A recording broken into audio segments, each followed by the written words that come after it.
अखिल भारतीय किसान सभेच्या वतीने आता चांदवड येथे रस्ता रोको नंतर आता वन विभागाच्या कार्यालयासमोर या ठिकाणी धरणे आंदोलन सुरू केलेलं आहे।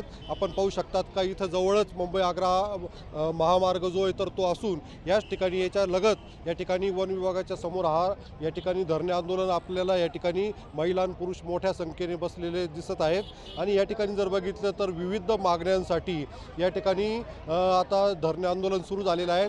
आपल्यासोबत किसान सभेचे जिल्हा उपाध्यक्ष हनुमंत गुंजाळ आपल्यासोबत आहेत। मला हे सांगा की तुमच्या एकूण काय मागण्या आहेत आणि आता हे किती दिवस चालणार आहे?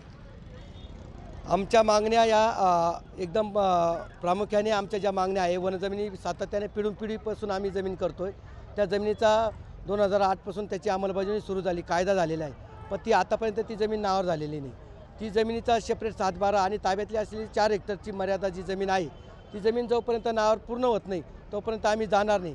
बरेचसे काही आमचे वनजमिनीचे दावे अपात्र झालेले, तर आम्ही एक मोर्चा काढला होता 2018 तर त्याच्यामध्ये देवेंद्र फडणवीस सरकारने एक जार काढला होता का एकापेक्षा 2 पुरावे घेऊन आम्ही सर्व दावे मंजूर करू आणि ते सेपरेट 7/12 पण करून देऊ अशा पद्धतीचं आश्वासन दिलं, पण सरकारने ते आश्वासन पाळलं नाही। म्हणून आम्ही माजी आमदार जीवा पांडुगावी त्यांच्या नेतृत्वाखाली जोपर्यंत जमिनीचा निर्णय लागत नाही, शेतकऱ्याच्या शेतीमालाला भाव मिळत नाही, शेतीला पाणी मिळत नाही, तोपर्यंत हे आमचं आंदोलन बेमुदत राहील। हे आंदोलन इथं नाही निर्णय लागला तर आम्ही मुख्यमंत्र्यापर्यंत मुंबईपर्यंत जायची आमची तयारी आहे।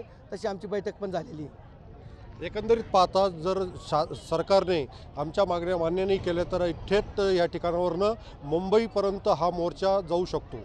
उमेश पारिक, TV9 मराठी, चांदवड, नाशिक।